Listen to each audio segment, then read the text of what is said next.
Welcome to this very special edition of the KJ Masterclass Live, the show which ensures that you profit from your time spent here with experts, either through their industry insights, information, or simply learning from them.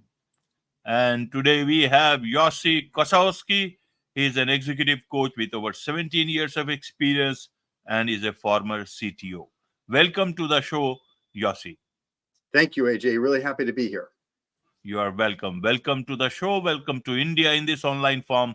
And I'm sure not just in India, but a lot of people across the globe will benefit from what we are going to talk right now. We'll be talking about how one can transform their leadership, and we'll also understand the importance of neuroscience in this whole thing. But before we come to this, Yossi, help us understand a bit about your journey from a CEO, from a CTO to an executive coach right now.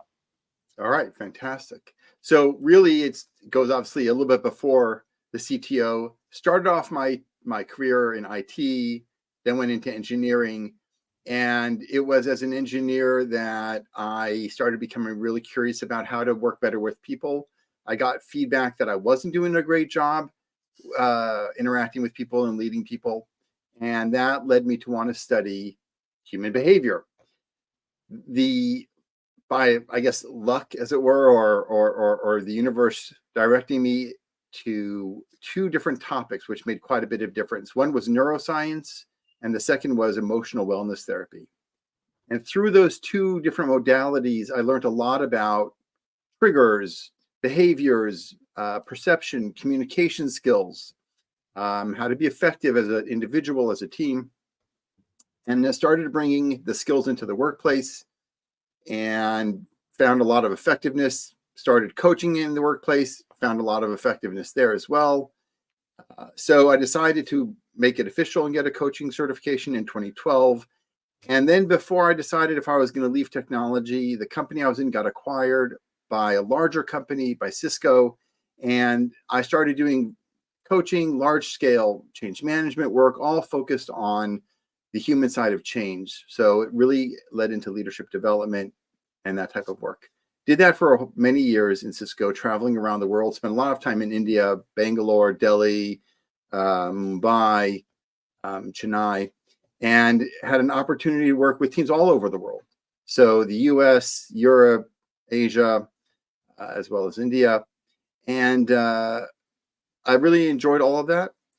Left Cisco at the end of 2020. Tried a brief role as a leader in HR, and then moved into my chief technology officer role. And it was really being at that level that the question people had asked me all over that, my whole life, what do you want to be when you grow up, was able to kind of like finally land with me. And I decided what I really wanted to do was to be a leadership coach. And so that's the long answer, AJ, to your question. Thank you. Thank you for that. We needed a good answer, and it does not mean long or short. It means the right answer. And you have answered that very, very aptly, Yossi. Now, to get more of your expertise, I want to understand you are an executive coach. You know about leadership, you know about their issues. So, is this a good time? Is this the best of times to be a leader, or is this the worst of times to be a leader, especially in the backdrop of the great resignation, the quiet quitting, and all that stuff? Leadership in crisis, very much on. So I don't have a good answer. When I was growing up, there was an advert on the television for Volkswagen, and it said, "On the road of life, there are passengers and drivers wanted." And so I've always thought about the role of a leader being potentially a driver that needs to hopefully inspire others to create fellowship, and to help inspire and guide. And so I think that it is easy or easier to lead in easy times.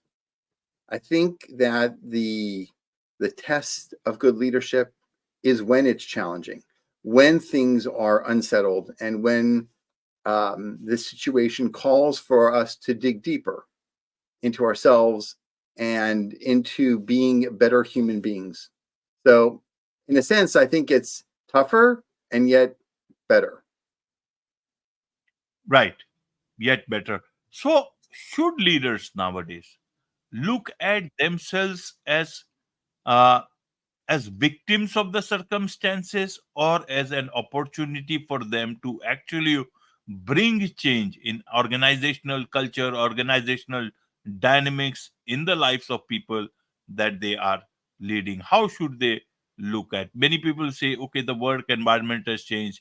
People are looking at, this whole uh, digital nomad culture, and that is where I am facing problem of not the skilled workforce. So that in that background also, people are talking about this whole imposter syndrome and all. In that backdrop, how should a leader consider himself or herself as a victim of circumstance, or as a somebody who has got the opportunity to excel in these present times? So AJ, my answer is to never choose to be a victim as much as we can. Right. Life is happening to us all the time. And in many senses, to the best of my understanding, we don't necessarily have a lot of choice on many things. I didn't necessarily choose to be born in the US. I didn't necessarily choose to be born to the parents that I have or with my siblings, and so on and so forth. I grew up with a lot of learning disabilities, not being able to read easy. Um, they didn't know what ADD was when I was a kid. However, I've been diagnosed with it now. And I could look at all of those challenges as, oh, woe is me, and just shut down and not, feel like I have an opportunity. But I think Right. that we always have that opportunity. I think we always can look at every event and ask ourselves one of two questions. What can I do now? Or what can't I do now? And I would rather always ask, what can I do now? Right. Right, Yosi. So in terms of challenges, how should then leaders look at challenges if they don't want to look at themselves as victims? What are the challenges that they face most? What is it that they come to you for? How do you help them with the answers to their questions that they are seeking? So most people come to me. Most people come to me. Well, I think it's a couple of different avenues of what people come looking for. One is self-awareness, understanding themselves better, understanding why they do what they do, how to be more a choice in how they show up. That's one.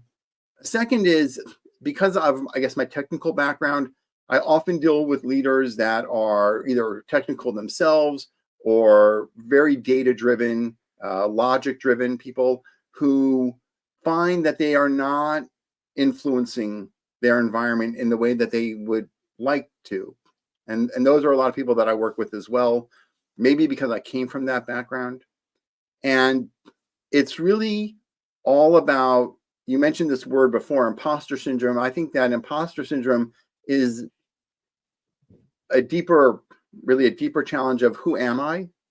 And the more that I can understand who I am, and the more that I believe in who I am, then the more influence, the more impact that I can have for myself, for those around me. So I hope that answers the question. If not, let me know. Yes, it does. Now let's understand. You talked about self awareness and you talk about enhancing self awareness. Uh, what is this self awareness about? And how do you enhance that? How do you teach them to enhance this thing which they have not learned till now, Yossi? So AJ, it's one of the funny things that I don't understand necessarily about the creator of the universe. We seem to have been born with the ability to learn, to think, to eat, to exercise and move, but we don't seem to have the innate ability to understand our emotions or how to work with them effectively. And so to me, the cornerstone of self-awareness is understanding that I have thoughts and I have feelings, and that just because they are there does not make them true or real. They're just what's here right now. And they are a product of my upbringing. They are a product of my perception, my understanding. the way I've been taught and influenced up until this moment.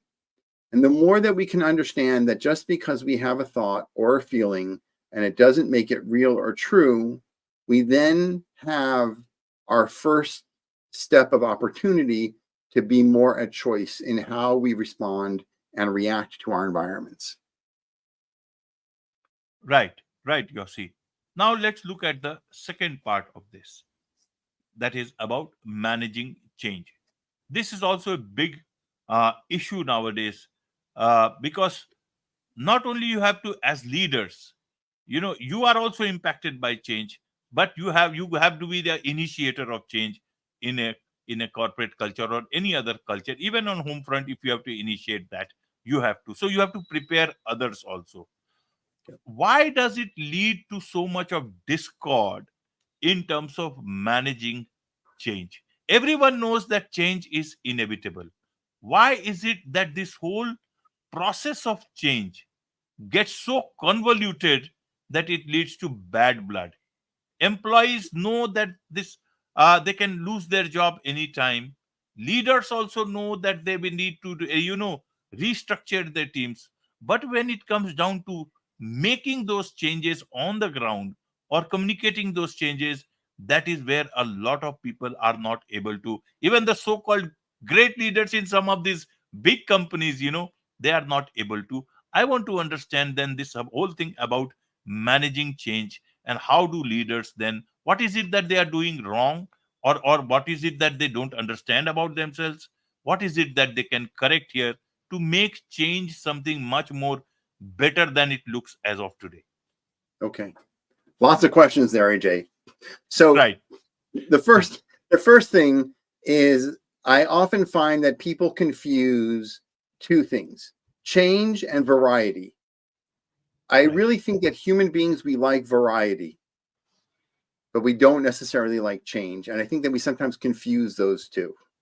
That's the first. The second is that whenever we are impacted by change that we don't choose, we feel something differently than when we are in a situation where we are choosing the change that's happening. So to me, one of the greatest gifts I was ever given was training in change management. And there are many change management models out there. And the one that I was taught is from a company called ProSci, PROSCI. And the human side of change is a model called ADKAR, ADKAR. A stands for awareness, D for desire, K for knowledge. The other A is for ability, and and R is for reinforcement.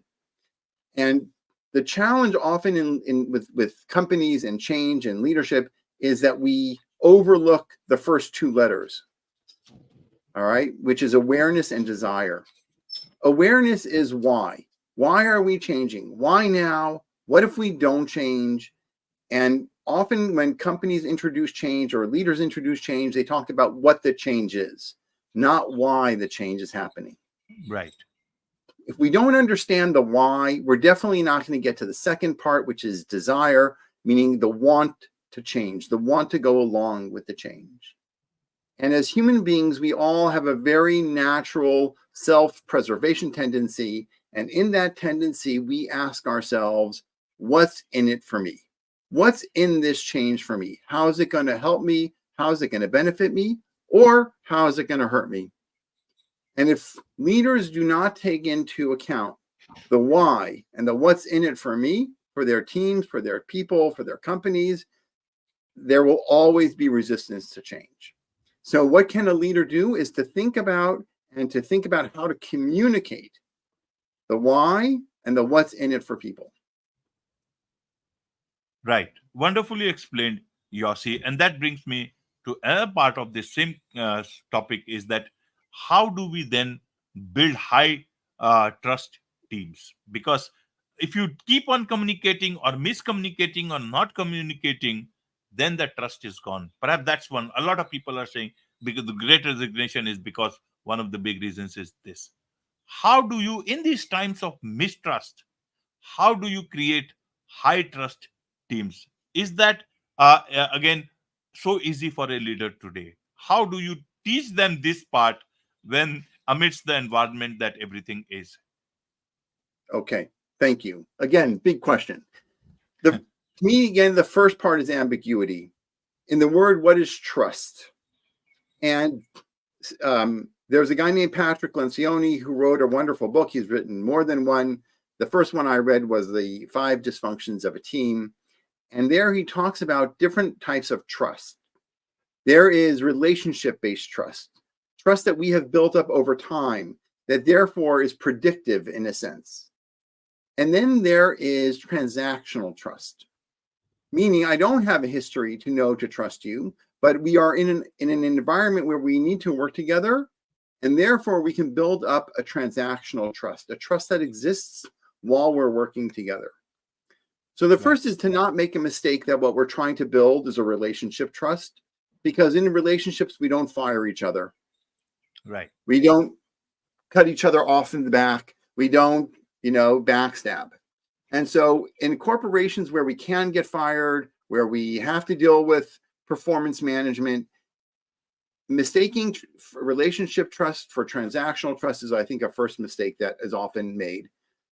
The second is that we understand the ideas of communication, and we think we understand the idea of transparency, being honest and open.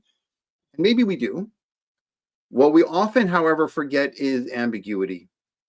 And it is the ambiguity that can lead us really astray.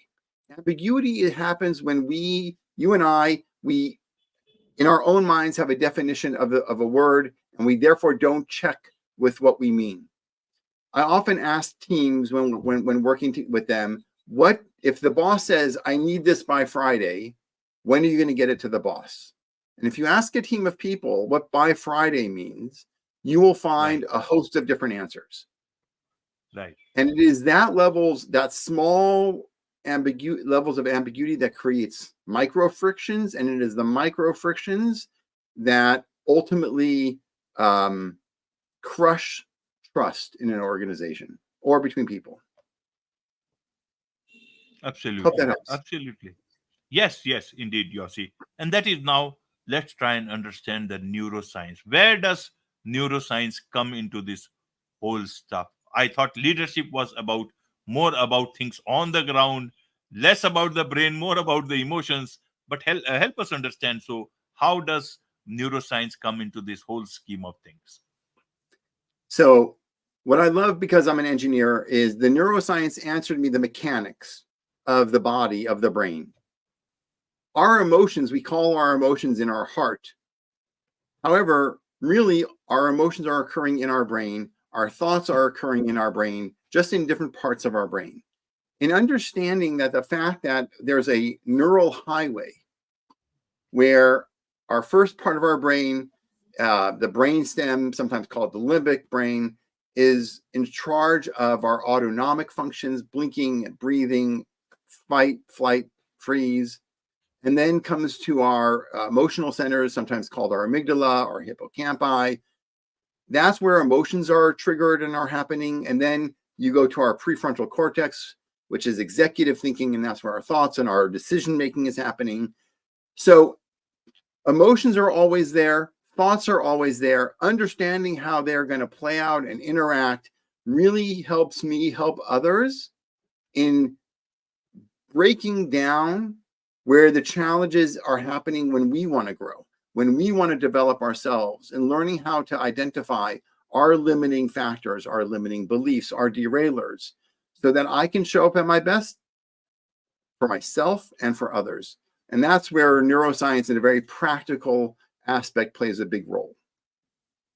Right, Yossi. And what about your coaching approach? Then how do you bring this neuroscience into your coaching approach and then get it installed, some like a software, into the leaders that come to you? Is it easy or is it very difficult? Do they understand? Do they come there to actually get help, or do they just want to unburden their thoughts onto you and see if there is an easy way out? They might want to come and have an easy way out. I don't know. However, I do find that because I guess I'm an engineer and I approach it, in a bit of a clear sense of how our brain is working, how that translates into how we respond and how we react to our environment, how we understand and perceive, and therefore how we communicate and effectiveness. So far, in the hundreds of leaders that I have had opportunities to coach, no one has said to me, oh, that I didn't understand. They actually have all told me, wow, you made it more clear for me to understand why I do what I do than anybody else has ever helped me understand. And often we go into coaching and we help people get from A to B. I really want to teach people how they're operating so that they can show up in any environment and be more effective. Right, Yossi. So, someone who has been a CTO, someone who talks about neuroscience, about understanding emotions, how do you bring talk about neuroscience in today's time when there is so much of talk about technology, AI, automation? Is it again for a leader to, talk about emotions and then also talk about AI?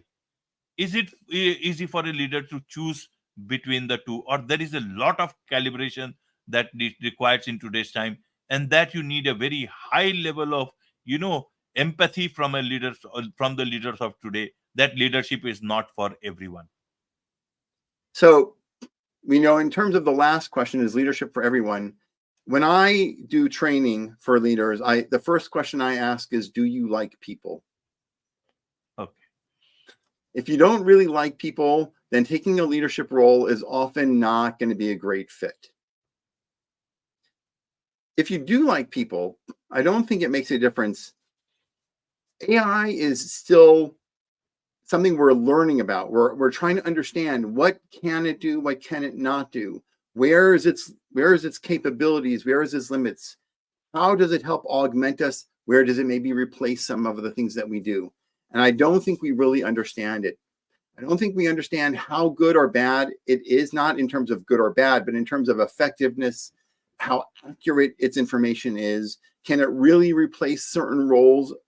And I think that at this point, our biggest opportunity as a leader is to learn as much as we can about what it is doing, where it can support and augment or disrupt our current environment, the things that we're doing, and recognizing that it's evolving.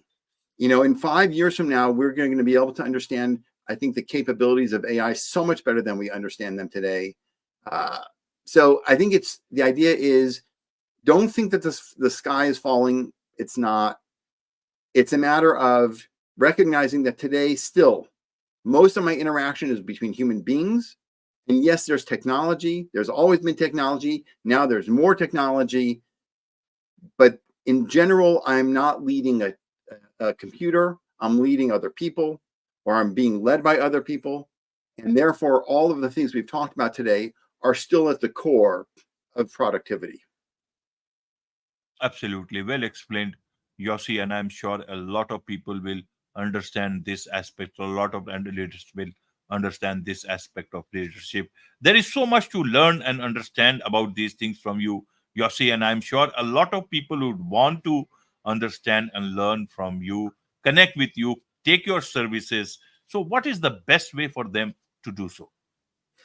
Reach out to me on LinkedIn. It's the best place. LinkedIn has continued to evolve. You can request services from me on LinkedIn. You can find out about me and connect with me. That is the best place to go. Thank you, Wonderful. Adrian. With this, it's a wrap on this very special edition of the KJ Masterclass Live. Thank you so much indeed for joining us. Bye.